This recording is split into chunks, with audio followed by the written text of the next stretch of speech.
Hi, I'm Chris from the Nerdlies. We are here at Long Beach Comic Con with Steve, Penny, Sam from Red Dead Redemption 2. They were motion capture artists for the game. I wanted to ask, first off, I want to start with you. Okay. You did the first game. That's correct. How was it coming back to do another one? Or what was your reaction to when they asked you to come back? I was ecstatic. I knew that Rockstar around in middle of a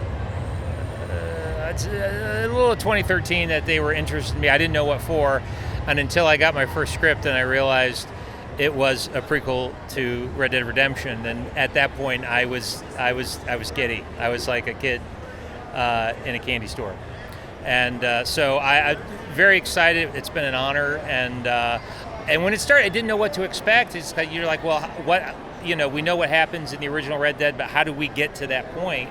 So not knowing at the time, I was like, it's whatever's going to happen is going to be awesome, because the first game was such a great experience, and I was very fortunate as an actor to get involved in that. And then once a sequel happens or announce a prequel, then you're like, now you're part of an intellectual property that's becoming a franchise, and I've been feeling blessed ever since. So it was a pure joy. Very cool. Yeah. For you guys, like, you guys didn't go and work on the first one, right? No. So did you guys know much about the game before you played, or before you got the roles? So I've dated a lot of gamers, and they have always been huge fans of Rockstar as a publisher. So I had heard of Red Dead Redemption. I knew of it. I knew little bits and pieces of the storyline, but there was no way that I knew what it was going to become in Red Dead 2. I didn't realize it was a prequel until actually being on the game. So no, I didn't know what to expect. Originally, no, I had absolutely no idea what it was about. I wasn't like a huge gamer really growing up, and it's just through working on it now that I've discovered the beauty of it all and the incredible community that is behind it. But yes, when that first day in, I was like, okay, here we go. What have we got? But it was really, really incredible to come in with a fresh mind, honestly, because I was like, all right, tell me what's what, and I'm ready to go. Very cool. I'd read on the description of you guys being here and stuff like that you had a very interesting experience just auditioning for your role. Yes. Tell people about that. So I am Irish, and for a long time I lived in New York, and I was on my way to work, and my agent called me and she's like, hey, I got something for you. And it's on St. Patrick's Day, and in Midtown Manhattan is where you avoid on St. Patrick's Day. And she's like, it's in Midtown Manhattan. I was like, all right, good luck. I'll do my best to get there. So I rocked in, and they're like, yes, the role is Irish. I was like, cool, that's fun. And all the other names were like Siobhan, Fiona, like Leon O'Toole. And I was like, okay, yeah, this is definitely something within my range.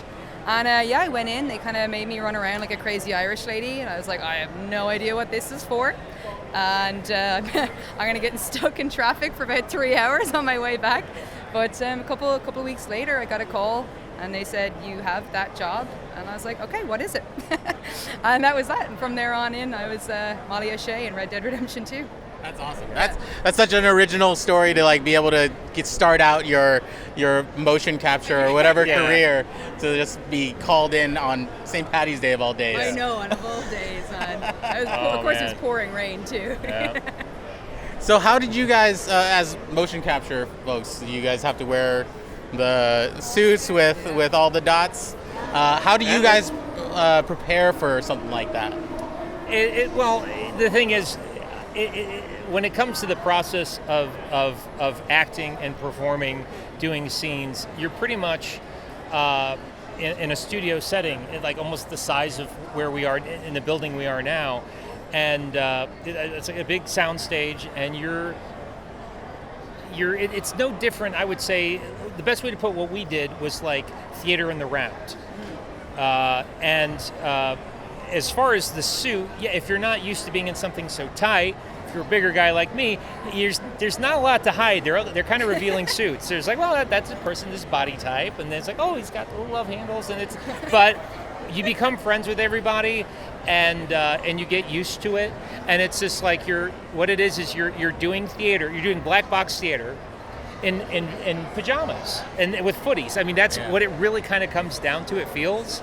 I don't think it's so much really hindered our performances. The only time is like if we interact with something, because the balls are Velcroed on, there'd be time we do a scene and bump in and you hear a rip, and they're like, oh wait, no. 2 markers off, because they're like hurt, and that screws things up. So they pull the markers off, and there's that, or especially mounting a horse on a leather saddle, and one of the sensor balls shifts and goes in your tailbone, and you're like, ha ha, and then it's like, okay. Other than that, it's like theater. Yeah. Other than that, that's you guys? just football. Absolutely. I mean, I think you get over pretty quickly the fact that you're in a mocap suit, because you have to focus on the scene at hand, and the characters in the game are going through really high highs and really low lows, and in order to translate that, you have to not think about what's on you or what's not on you. Definitely a lot of funny mishaps with the mocap suits because of the Velcro and all of that. But I thought everyone looked great in their revealing costumes. It was very freeing. I think it was freeing. We were all at a level playing field, wearing spandex suits, basically. Yeah. And we would have the helmets that had cameras as well on them, so that would get, if you were like Dutch and I had to dance a lot, our helmets would be like whacking across each other. But it was fun. It was just another thing to play with, honestly. Did you kind of feel like it was like old school playtime when you were kids? Like, you guys had to imagine all that stuff, and it was good that you guys were able to play off of each other during the acting? I think that's and a lot of movies with special effects, film, television now, and also working in the gaming industry with either green screen or performance capture. There's a lot of using your imagination, because you have to, it's like, we're going to put in a CGI dinosaur, but you just look at that stick with the ping pong ball and just act, be in the moment. We'll take care of the rest. And it really goes back to when you're playing as a kid and you're just using your imagination, because the essential of what we did is go back to being kids, using our imagination to play shoot 'em up cowboy, which is things that our parents and their parents before them were doing in the 40s and the 50s, and it's just one of those kid things to do. And it's like everything as professional actors, we're brought back to that. It's like we're taking that playing Western shoot 'em up cowboy, and we're growing on it, and we're expanding it, and really put your craft into it. But you have to be able to embrace. Some actors might look at that and it's like, well, my classical theater training did not teach me to use this. I'm more. And it's like, no, just let that go, and use your imagination as you did with a kid, and that's what we did. Very cool. Hang out for you guys. Was it cool to play around with everybody on set with? Yeah, the actors on the set, anyone that walked through those doors at the beginning of the day or met you at the pass van, were just some of the most phenomenal actors I've ever worked with. And then on top of that, you get all of the animators, everyone that works for Rockstar and is either putting the gear on you, getting you into being composited, or even on set, the directors were insanely phenomenal. And I actually learned a lot on that set. I think that you have your acting training, and then you have to adapt to whatever circumstance that training gets you to. And to Steve's point, it's sort of doing theater in the round, but you have these crazy, you have a crazy outfit on, and you have a helmet on, you have to adapt to that, and you have to figure out how to translate emotion, not just in your face, but in your body as well, because it's animated. Yeah. And the things that you could do on camera in an extreme close-up for a film are not going to help you, in this type of scenario. So that was super interesting and awesome for me to be a part of an experience, because I really think that I have taken those techniques and that training elsewhere in my other work. Yeah, I mean, I agree with both of these guys. It was really just fun. It definitely rejiggered my imagination, I think, as an actor. I think even some of the guys that were running around just making props out of poles, or they'd be like, here's a book, and it was just a small cage that flapped in and out with baubles on it. I was like, okay, cool. We have to really get our like our fun kid imagination re-engaged. Like just play, and that's what it felt like. And as she was saying, we have like such an amazing team that everyone allowed for it, and everyone had the trust and the kindness to do so. And a lot of actors, it goes back to 101 acting, because I think as we started out doing, I started out in high school theater, and then I did college theater and went on from there. But I think when you start an acting class, usually improv or something like in high school, one of the earliest forms they teach you is like pantomime, where you're using your imagination, you're having a book, and pantomime's one of the oldest forms of performance and acting that there is, and it's kind of a basis of that. So everything that we did, there's certain things about the technologies that are kind of still foreign to us, which is probably good, because it would just boggle our mind, and we let the animators and the wonderful people deal with that as they should. But as far as an actor, it's all a different. It's a different limb of the same anatomy, I guess is the best analogy, because it's like we're really not doing anything different. We have to wear these suits. We have to wear. There's a camera there, and it's this and whatnot. But as far as just the craft of acting, it's just being in the moment, getting to know who the characters are, and trusting one another.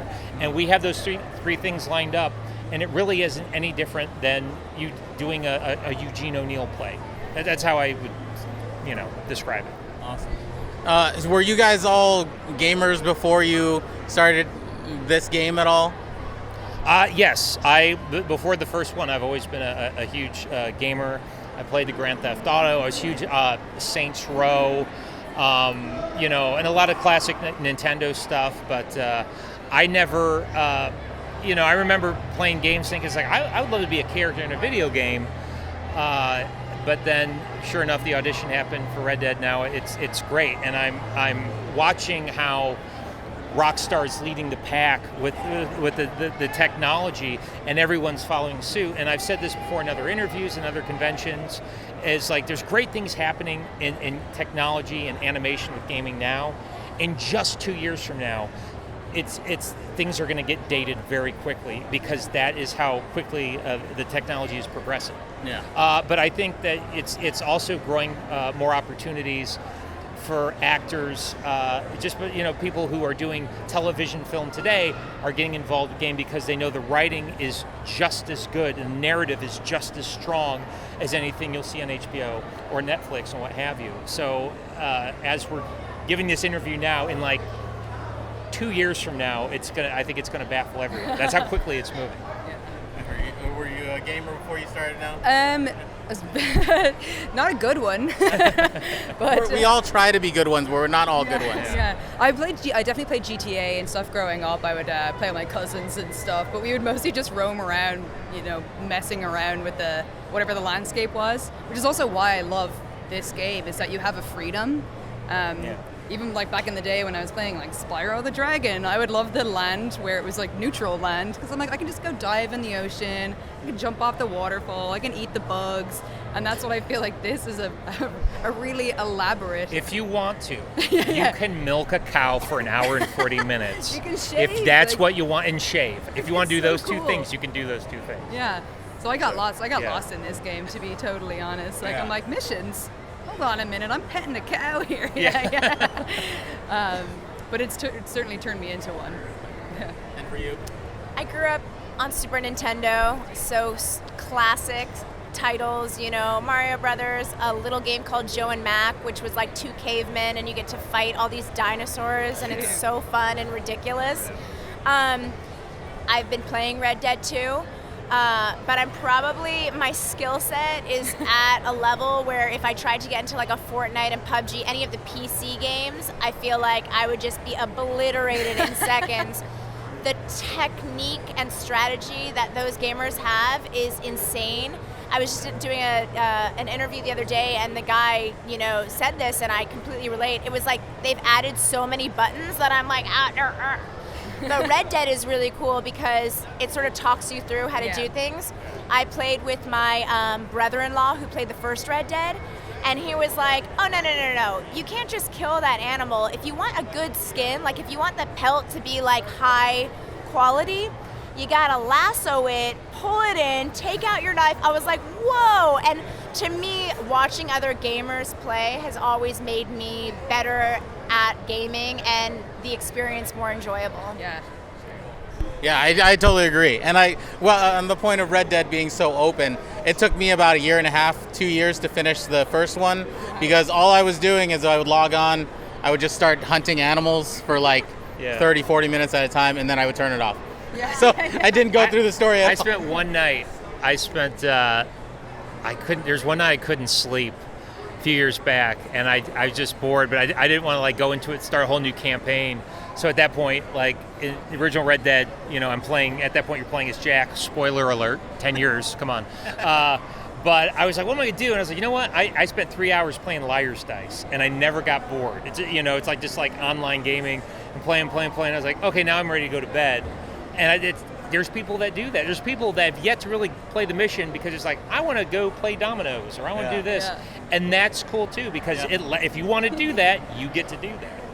And I did that, so there we go. I mean, I definitely logged on once, one or two times, and just played poker with my friends for hours.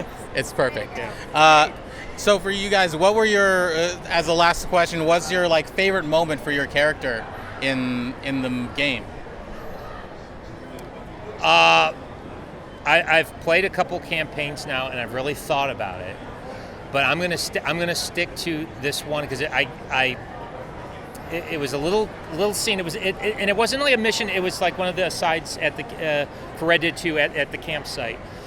And I thought it was going to get cut because I think we did it once or twice, and that was good. And but it's the scene where it's at the table. They're sitting on the barrels, and it's John and Bill, and they're getting drunk together. And John is basically saying, "You know what, Bill, you're all right." And at that point, Bill basically opens up to him and basically says, "You know what, man? I'm jealous of you. I'm jealous of you the way Dutch treats you, and I wish that I kind of got the love like that." And I think it's one of the most, because he's not usually mad. He's just being very matter of fact. He goes, "Listen, here's how it is." And I think it's one of the most honest moments of Bill with his guard down, really expressing how he feels. And it was just that was the first time working at Red Dead 2 where Rob and I got a scene together, because we were the one that started off 10 years earlier. So it's like, it was I remember that day shooting that little thing, and we were just looking at each other saying, oh my God, this is back to the egg. This is very cool. And that little aside is my favorite part of the game. I think for me, probably the first Molly Dutch fight scene that we got to film was a lot of fun, because for a lot of the first scenes that I shot, she was kind of more of a passive character, or she was trying to talk to Arthur and she would get interrupted.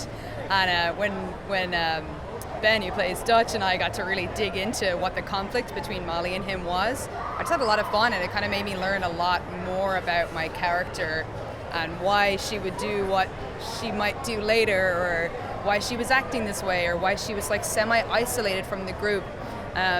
Plus, it's just a lot of fun to like go nuts, and our director would really push the buttons and like really get us to go ham at each other. So we just had a lot of fun with it too, and I think that's, for me at least, like some of the best experiences on set are the ones that, although they seem like the most dramatic or the craziest, they're actually the most fun to film. So that was a great highlight for me. Yeah. Some of my favorite moments in the game are hanging out with the girls. Mia, who plays Tilly Jackson, Joe, who plays Karen Jones, Kylie, who plays Susan Grimshaw. Her and I have a really interesting scene that I've only seen like once or twice, because you can miss it like that if you don't walk into camp at the right time. And it's this scene where Mary-Beth is admiring herself in a mirror, and Grimshaw comes in and starts saying, like, your beauty is gonna fade and you're gonna turn out like everybody else, like, stop wasting your time staring at yourself, that's not gonna last. And what I thought was so incredible about it is it's really a peek into Susan Grimshaw's feelings about herself and about her value in camp and about her values in the world, in that world. And Kylie, who is an incredible actress, her and I were she's just so much fun to do scene work with. And then I would say on the other end, I have scenes where Arthur confides in me, and he tells me that he has, spoiler alert, TB at one point, and I love that scene because when you're playing through gameplay, it's so heavy-handed because you don't want to believe that that's the reality of where the game is going. But to do that scene in real time, it was almost sort of, there's this naivety that Mary-Beth has about him basically saying, I'm going to die. And she's like, yeah, just be good. Like, just continue to be good. And I just love with all of my heart that exists in Mary-Beth, and that she's able to give that to other people almost like it's nothing. Like, that's just who she is. She's just like, she wears her heart on her sleeve, and she's just a sweetheart. So to me, I love that scene in retrospect even more than I loved filming it because of where it is in the story and how it feels when you're playing, you know? I love all those moments are fantastic. I loved all those things in the game. Red Dead is definitely one of my favorite games ever. Really incredible stuff. Thank you guys so much for agreeing to interview with me and all that stuff.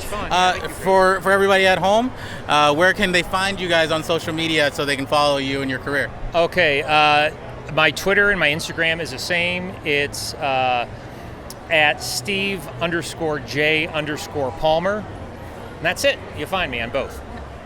Probably more active and most active on Instagram, and it's Penny O'Brien. O'Brien is spelled with an E, not an A. And I'm the same on Twitter as I am on Instagram. You can find me on both. It's at Sam Strelitz, and that's SAMSTRELITZ. Awesome. Thank you guys so much for speaking with us, and hopefully you guys continue to have an amazing career and get to act in all the things you guys want to act in. Love seeing you guys in this game, all stuff, and thank you guys so much. And that's it for us. Happy Labor Day weekend. Yeah, happy Labor Day weekend. That's it for us from Long Beach Comic Con. Bye, Talk to you guys soon.